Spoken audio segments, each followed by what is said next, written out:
আসসালামু আলাইকুম রহমতুল্লাহ। আমি এম কে জামান, জ্ঞান বিকাশ এবং জ্ঞানবন্ধু পাবলিকেশন কর্তৃক প্রকাশিত ইজি প্লাস হ্যান্ডবুকটির পক্ষ থেকে আপনাদের স্বাগতম। আজকের টিটেলের বিষয় রেভিনিউ রিকগনাইজেশন দ্বিতীয় পর্ব। প্রথম ক্লাসে আমরা এই অধ্যায়ের দুইটি ফরম্যাট এবং 5টি বেসিস সম্পর্কে বিস্তারিত জেনেছি এবং 1 নম্বর ফরম্যাটের দুইটি বেসিসের গাণিতিক সমস্যাগুলো সমাধান করেছি। আজকের ক্লাসে আমরা এই অধ্যায়ের দ্বিতীয় ফরম্যাটের গাণিতিক সমস্যাগুলো সমাধান করব। তাহলে চলুন প্রথমে 2 নম্বর ফরম্যাটটি দেখে আসি। Sales revenue. সেলস রেভিনিউ এটি আমাদের বইয়ের 9 নম্বর প্রবলেম থেকে শুরু হয়েছে। এখানে তিনটি বেসিসে আমাদের অঙ্ক শিখতে হবে। Basis number 1 general sales method, basis number 2 instalment sale method, basis number 3 cost recovery sales method. প্রথম অঙ্কটি জেনারেল সেলস মেথডে। এটি বলা হয়েছে ANZ company sold 200 colour laser copiers in December 2012 at the rate of taka 4000 a piece together with a 1 year warranty. সেখানে দেখুন ANZ company বিক্রি করেছে 200 কালার লেজার কপি, প্রতিটি কপির দাম 4000 টাকা, সাথে 1 বছরের ওয়ারেন্টি দেওয়া হয়েছে। Maintenance on each copiers during the warranty period average 330। Company maintain করে প্রতি কপির পিছনে 330 টাকা করে ওয়ারেন্টি খরচ বাবদ। রিকোয়ারমেন্ট চাওয়া হয়েছে দুইটি। নাম্বার এ, প্রথম বলা হচ্ছে prepare entries to record the sales of the copiers and the related warranty cost assuming that the company accrual method is use. Actual warranty cost incurred 2012 সাল ওয়ার টাকা 17,000। শিক্ষার্থীগণ, বলা হচ্ছে যে সেলসের জাবেদা দিতে হবে এবং সাথে ওয়ারেন্টি কস্টের জাবেদা দিতে হবে। তবে মেথডটা ইউজ করে থাকে কোম্পানি অ্যাক্রুয়াল মেথড। মেথড হচ্ছে দুইটি, একটি হলো ক্যাশ বেসিস মেথড, আরেকটি হলো অ্যাক্রুয়াল বেসিস মেথড। বকেয়া ভিত্তি পদ্ধতি এবং নগদ ভিত্তি পদ্ধতি। 2 নম্বর রিকোয়ারমেন্টে বলা হচ্ছে on the basis of the data above prepare the appropriate entry assuming that the cash basis method is used। দ্বিতীয় রিকোয়ারমেন্টটি বলা হচ্ছে ক্যাশ বেসিসের জাবেদা দিতে হবে, আর উপরের প্রথমটি বলা হচ্ছে অ্যাক্রুয়াল বেসিসের জাবেদা দিতে হবে। শিক্ষার্থীগণ, তাহলে আমরা প্রথমে এ নম্বর রিকোয়ারমেন্টটা দেখে আসি। অ্যাক্রুয়াল বেসিসে জাবেদা হবে তিনটি। প্রথমে সেলসে জাবেদা, account receive debit, sales credit 200 copy 4000 টাকা করে গুণ করলে আসে 8 লক্ষ টাকা। এবার দ্বিতীয় জাবেদা হবে ওয়ারেন্টি কস্ট। ওয়ারেন্টি কস্ট সংগঠিত হয়েছে এখানে 17,000 টাকা। জাবেদা হবে ওয়ারেন্টি এক্সপেন্সের ডেবিট, ওয়ারেন্টি পেবেল ক্রেডিট 17,000 টাকা। 3 নম্বর জাবেদা হবে যে এখনো পর্যন্ত আমরা যতটুকু ওয়ারেন্টি খরচ হতে পারে সেটি সম্ভাব্য ওয়ারেন্টি খরচে জাবেদা দিতে হবে। যেমন কোম্পানি বলেছিল প্রতিটি কপির পিছনে ওয়ারেন্টি খরচ মেনটেন করা হয় 330 টাকা। তাহলে 200 কপি গুণন 330 গুণ করলে হয় 66,000 টাকা। যেহেতু সংগঠিত হয়েছে এই পর্যন্ত 17,000 টাকা ওয়ারেন্টি খরচ, বাকি টাকাটা এখনো পর্যন্ত ঘটতে পারে।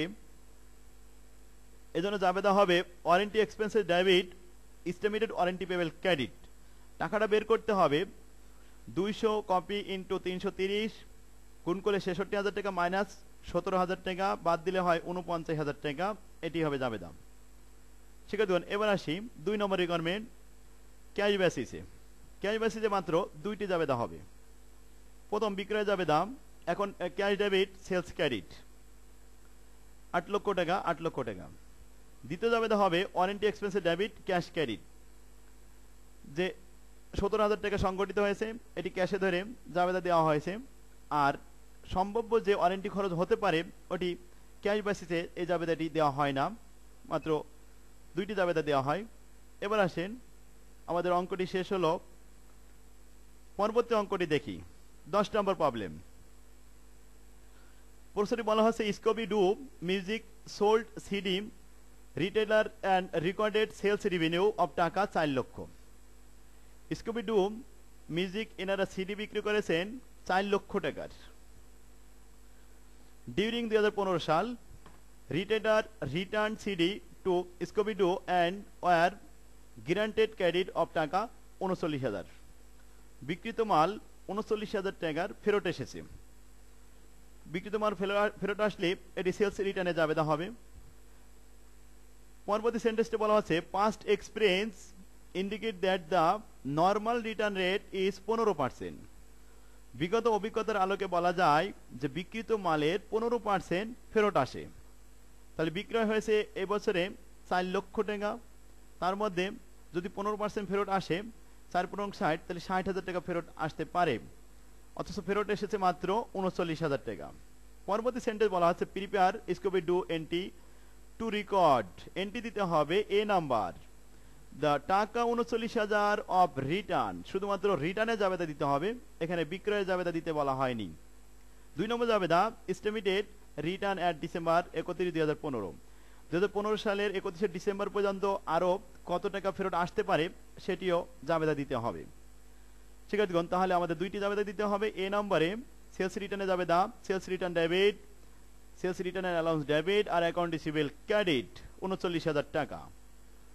পরবর্তী সেন্টেন্স বলছে এখনো পর্যন্ত ফেরত আসতে পারে, বিগত অভিজ্ঞতার আলোকে দেখা যায় বিক্রিত মালের 15% ফেরত আসে।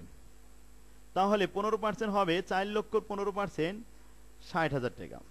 60,000 থেকে 39,000 টাকা তো ফেরত এসেছে, এটি মাইনাস করব। মাইনাস করলে আমাদের থাকে 21,000 টাকা। এটি sales return and allowance debit, allowance for estimated sales return and allowance credit 21,000 টাকা। শিক্ষার্থীগণ, আশা করি আপনারা বুঝতে পেরেছেন।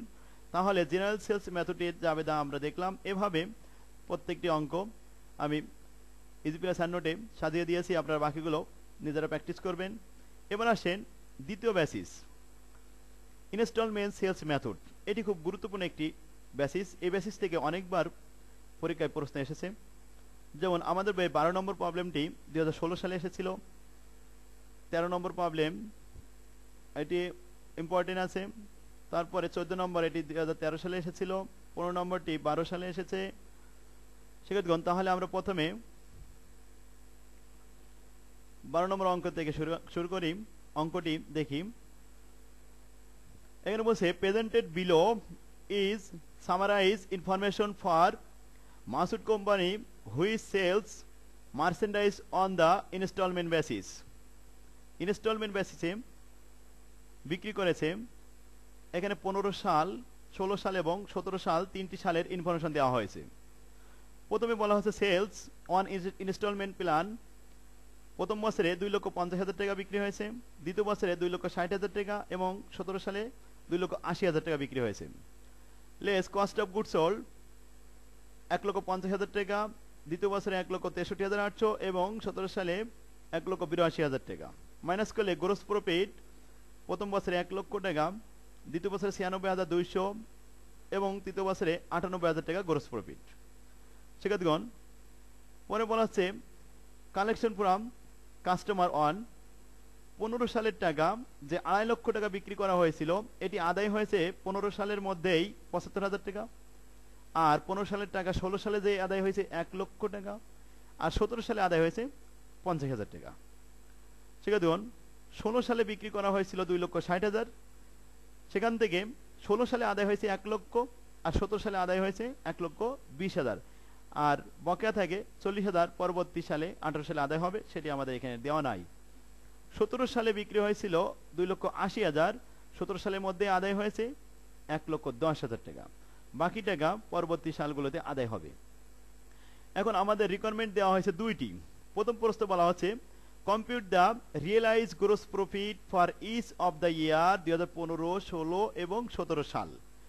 3টি সালে আমাদের প্রফিট দেখাতে হবে, রিয়েলাইজ প্রফিট দেখাতে হবে, আদায়কৃত টাকার মধ্যে মুনাফা দেখাতে হবে। এবার বি নম্বর বলছে prepare in journal for all entry required in 2017 সাল। অনলি 17 সালের জাবেদা দিতে হবে। Applying the installment sale method of accounting ignoring interest charge. শিক্ষার্থীগণ, তাহলে আমরা প্রথমে 1 নম্বর রিকোয়ারমেন্টটা তৈরি করি।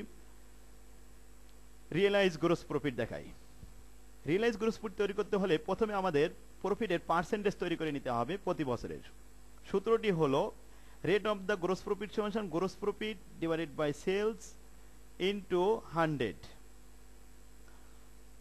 এবার আসি প্রথমে গ্রোস প্রফিট প্রথম বছরে হয়েছিল 1,00,000 টাকা, সেলস হয়েছিল 2,50,000 টাকা, তাহলে 1 লক্ষ ভাগ 2,50,000 ইন্টু 100, এতে আসে 40%। দ্বিতীয় বছরে লাভ হয়েছিল 96,200, বিক্রি হয়েছিল 2,60,000 টাকা, তাহলে 96,200-কে 2,60,000 দ্বারা ভাগ করে 100 দ্বারা গুণ করলে আসে 37%। 17 সালে লাভ হয়েছিল 98,000 টাকা, যেখানে বিক্রি হয়েছিল 2,80,000 টাকা, তাহলে 98,000-কে 2,80,000 দ্বারা ভাগ করে 100 দ্বারা গুণ করলে আসে 35%। শিক্ষার্থীগণ, এবার আসি গ্রোস প্রফিট রিয়েলাইজ। প্রথমে 15 সালে আমাদের আদায় হয়েছিল 15 সালের টাকা 15 সালে আদায় হয়েছে 75,000, তাহলে 75,000 টাকার মধ্যে যেহেতু এটা 15 সালের টাকা, 15 সালে লাভ হয়েছিল 40%, তাহলে 40% গুণ করলে আমাদের প্রফিট বের হয় 30,000 টাকা। এবার আসেন 15 সালের টাকা আদায় হয়েছিল 16 সালে 1 লক্ষ টাকা, যেহেতু টাকাটি 15 সালের টাকা, তাই 15 সালের প্রফিটের রেট ছিল 40%, এটি গুণ করে পেয়েছি 1 লক্ষের উপরে 40%, 40,000 টাকা। এবার আসেন 15 সালের টাকা 16 সালে আদায় হয়েছিল 50,000, তো 50,000-এর উপরে 40% গুণ করব, কারণ 15 সালের প্রফিটের রেট ছিল 40%, তাই 16 সালে আমাদের যে টাকাটা আদায় হয়েছে ওটির মুনাফা আছে 20,000 টাকা, 50,000-এর 40% করলে আসে 20,000। এবার আসেন 16 সালে বিক্রি হয়েছিল, সেখান থেকে 16 সালের টাকা 16 সালে আদায় হয়েছে 1,00,000। শিক্ষার্থীগণ, আবার প্রশ্নটি দেখে নিই। 16 সালের টাকা 16 সালে আদায় হয়েছে 1,00,000 এবং 17 সালে আদায় হয়েছে 1,20,000। একটি দেখাতে হবে 16 সালে, আরেকটি দেখাতে হবে 17 সালে, কিন্তু রেট হবে 16 সালের যে 37%, ওটি আমাদের দুই টাকার উপরে গুণ করতে হবে। দেখেন, এবার প্রথমে আমি লিখেছি 16 সাল দুইবার। প্রথমে 1 লক্ষ টাকা আদায় হয়েছিল 16 সালের মধ্যে, তাহলে 37% গুণ করলে হয় 37,000 টাকা, আর 1,20,000 টাকা আদায় হয়েছিল 17 সালে, যেটি 37% গুণ করলে আসে মুনাফা 44,400 টাকা। তাহলে শিক্ষার্থীগণ, আশা করি বুঝতে পারছেন যে 16 সালের দুইটি কিস্তি, একবার 16 সালে আদায় হয়েছে, একবার 17 সালে আদায় হয়েছে, কিন্তু প্রফিটটা পার্সেন্টেজ আমাদের 16 সালের 37%, এটি গুণ করে মুনাফা দেখাতে হবে। এবার আসেন 17 সাল। 17 সালে লাভ হয়েছিল 35%। 17 সালে বিক্রয় হয়েছিল 2,80,000 টাকা, কিন্তু আদায় হয়েছিল অনলি ফর 1,10,000 টাকা। এই 1,10,000 টাকার মধ্যে লাভ আছে 35%, তাহলে গুণ করলে আসে 38,500 টাকা। এটি আমাদের 17 সালের লাভ। আর পরবর্তী টাকাগুলো 18-19 সালে আদায় হবে, সেগুলো আমাদের এখন প্রয়োজন নেই। শিক্ষার্থীগণ, এবার আসেন 15 সালে লাভ হয়েছে 30,000, আর 16 সালে দুইটি কিস্তির মাধ্যমে আদায় হয়েছে লাভ 77,000, আর 17 সালে যে 3টি কিস্তি আদায় হয়েছে 1,02,900 টাকা। এটি আমাদের রেভিনিউ রিকগনাইজেশন গ্রোস প্রফিটের মাধ্যমে। 2 নম্বর রিকোয়ারমেন্ট বলছে জার্নাল করতে হবে 17 সালে। তাহলে শিক্ষার্থীগণ, জার্নাল দিতে হয় আমাদের 6টি। প্রথম জাবেদা হবে বিক্রয়ের জাবেদা। যেহেতু 17 সাল, তাহলে 17 সালে বিক্রি হয়েছিল 2,80,000 টাকা, জাবেদা হবে ইনস্টলমেন্ট অ্যাকাউন্ট রিসিভেবল ডেবিট আর ইনস্টলমেন্ট সেল অ্যাকাউন্ট ক্রেডিট। এই বিক্রিত পণ্যের ব্যয় ছিল 1,82,000 টাকা, জাবেদা হবে cost of installment sale debit আর ইনভেন্টরি ক্রেডিট 1,82,000 টাকা, কস্ট অফ গুডস সেলের জাবেদা। এবার আসেন, টাকা আদায় হয়েছিল 3টি কিস্তিতে। 16 সালে যখন আদায় হয় 17 সালে, তখন 15 সালের টাকা আদায় হয়েছিল 50,000, 16 সালের টাকা আদায় হয়েছিল 1,20,000 এবং 17 সালের টাকা আদায় হয়েছিল 1,10,000। এই 3টি টাকা যোগ করলে মোট আদায় হয়েছিল এই বছরে 2,80,000 টাকা। তাহলে cash debit, installment account receivable 15 সাল ক্রেডিট, ইনস্টলমেন্ট অ্যাকাউন্ট রিসিভেবল 16 সাল ক্রেডিট, ইনস্টলমেন্ট অ্যাকাউন্ট রিসিভেবল 17 সাল ক্রেডিট। এটি হলো আমাদের 3 নম্বর জাবেদা। 4 নম্বর জাবেদা হবে আমাদের কস্ট অফ গুডস সেল এবং গ্রোস প্রফিট একত্রে ইনস্টলমেন্ট সেলসে দেখাতে হবে। Installment sale account debit, cost of installment sales credit আর গ্রোস প্রফিট ক্রেডিট। এবার আসেন 5 নম্বর জাবেদা হলো গ্রোস প্রফিটের জাবেদা। গ্রোস প্রফিট আমরা দেখেছি 17 সালে 3টি কিস্তির মাধ্যমে আদায় হয়েছে। আমরা আবার উত্তরটি দেখে আসতে পারি। যেমন এখানে আমাদের 3টি কিস্তি আদায় হয়েছিল 1,02,900 টাকা। এই তিনটে কিস্তি আমরা দেখাবো।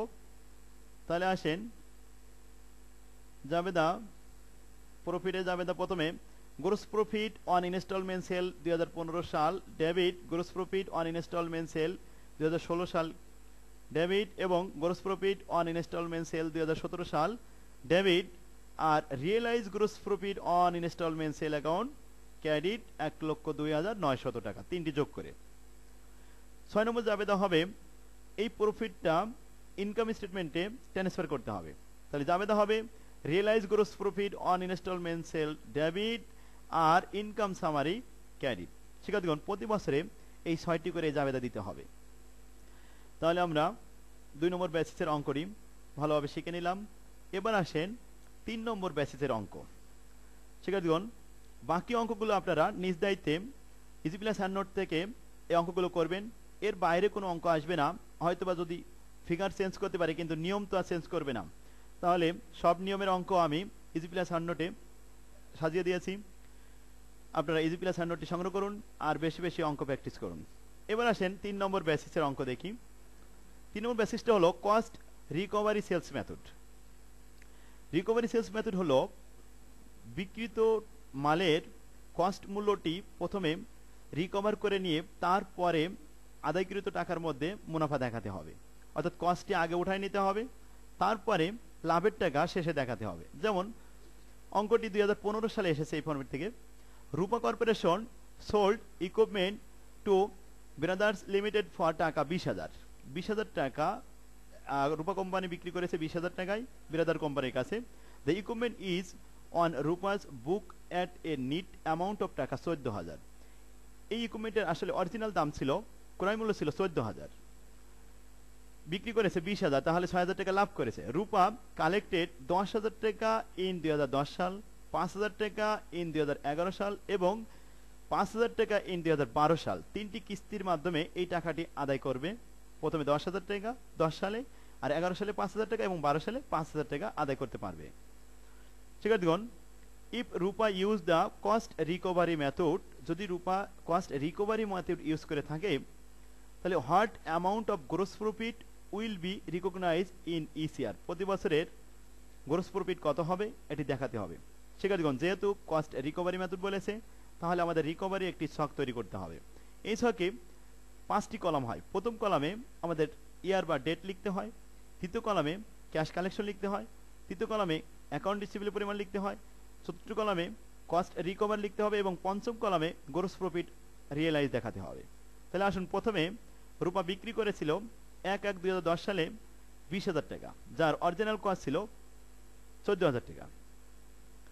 10 সালের শেষে আদায় হয়েছিল 10,000 টাকা, তাহলে দেনাদারের পরিমাণ এখান থেকে কমে গিয়েছিল। 20 থেকে 10,000 টাকা আদায় হলে দেনাদারের পরিমাণ থাকবে আর মাত্র 10,000 টাকা। এবার আসেন কস্ট রিকভার। 14,000 টাকার ইকুইপমেন্ট 10,000 টাকা আদায় হয়ে গেছে, আমরা কস্ট থেকে 10,000 মাইনাস করব, তাহলে ব্যালেন্স থাকবে আর 4,000 টাকা। এখানে প্রফিটটা আমরা দেখাবো না, কারণ এখনো পর্যন্ত কস্টটা রিকভার না হওয়া পর্যন্ত প্রফিট দেখানো যাবে না এই মেথডের নিয়ম অনুযায়ী। 11 সালে আমরা পেয়েছি 5,000 টাকা, দেনাদার ছিল 10,000, সেখান থেকে আদায় হলো 5,000, তাহলে দেনাদারের ব্যালেন্স থাকলো আর মাত্র 5,000। কিন্তু রিকভার আমাদের ছিল 4,000 টাকা, সেখান থেকে যদি 5,000 টাকা আদায় হয়ে যায় তাহলে রিকভার তো পূরণ হবেই, আরো বরং আমাদের 1,000 টাকা মুনাফা হাতে থেকে যাবে, সেটি হলো গ্রোস প্রফিট রিয়েলাইজ। 11 সালে আমরা 1,000 টাকা মুনাফা দেখিয়েছি। শিক্ষার্থীগণ আশা করি বুঝতে পেরেছেন যে 5,000 টাকা থেকে 4,000 টাকা মাইনাস করলে যে 1,000 টাকা থাকে ওই 1,000 টাকায় আমাদের মুনাফা দেখানো হয়েছে 11 সালে। এবার আসেন 12 সাল। 12 সালে আমাদের আরেকটি কিস্তি আদায় হয়েছে 5,000 টাকা, দেনাদার ছিল 5,000 টাকা, আদায় হলো 5,000 টাকা, তাহলে দেনাদারের ব্যালেন্স এখন 0। এখন রিকভারি যেহেতু আমাদের পূর্বে 11 সালে পূরণ হয়ে গেছে, তাহলে 12 সালে আর আমাদের পূরণ করার কোনো প্রয়োজন নেই। এই 5,000 টাকা পুরোটাই আমাদের লাভের টাকা, এটি আমরা ফাইনালে গ্রোস প্রফিট রিয়েলাইজে বসিয়ে দিলাম। তাহলে লাভ হলো 1,000 আর 5,000 টোটাল মিলে 6,000 টাকা। এবার টোটালে আসি। টোটাল দেখাতে হবে আমাদের দেনাদারের পরিমাণ। বিক্রি হয়েছিল প্রথমে 20,000 টাকা, দেনাদারের পরিমাণ 20,000ই, আর এখানে আমাদের কস্ট রিকভার ছিল 14,000 টাকা, তাহলে 20 থেকে 14,000 টাকা বাদ দিলে লাভ হয় 6,000 টাকা। এটি হলো রিকভারি মেথড। শিক্ষার্থীগণ রিকভারি মেথড সবচেয়ে সহজ, আশা করি আপনারা বুঝতে পেরেছেন। আর রিকভারি মেথডের অনেক অঙ্ক আমি ইজি প্লাস হান্ড নোটে সাজিয়ে দিয়েছি। এর মধ্যে অনেক সময় ইন্টারেস্ট থাকতে পারে, যেমন রিকভারি মেথড এখানে 17 নম্বর একটি দিয়েছি, রিকভারি মেথড উইথ ইন্টারেস্ট। অনেক সময় রিকভারির সাথে যে অনাদায়ী টাকা, যে টাকাটা এখনো পর্যন্ত আদায় হয়নি, সেই টাকার উপরে অনেক সময় সুদ ধার্য করা হয়, ইন্টারেস্ট সহ আমি 18 নম্বর অঙ্কটি দিয়েছি। এর পরবর্তী অঙ্কগুলো এভাবে দেওয়া আছে। শিক্ষার্থীগণ, আজকের ক্লাস আমরা এখানে শেষ করব, অনেক বড় ক্লাস হয়েছে। আর আপনারা ইজি প্লাস হান্ড নোটটি সংগ্রহ করুন। আশা করি এই বইয়ের আমি যে গুরুত্বপূর্ণ অঙ্কগুলো দিয়েছি, এই অঙ্কের বাইরে আর কোনো অঙ্ক আসবে না। সমস্ত বেসিসের সব মেথডের এবং সমস্ত বেসিসের অঙ্কগুলি আমি সাজিয়ে দিয়েছি আলাদা আলাদা হবে। আপনারা যে কোনো একটা বেসিসের একটা অঙ্ক করলে বাকি অঙ্কগুলো আপনারা নিজেরাই পারবেন ইনশাল্লাহ। তাহলে আজকের ক্লাস আমাদের এখানে শেষ হলো। আগামী ক্লাস দেখার জন্য আপনাদের আহ্বান রইল। আসসালামু আলাইকুম রহমতুল্লাহ।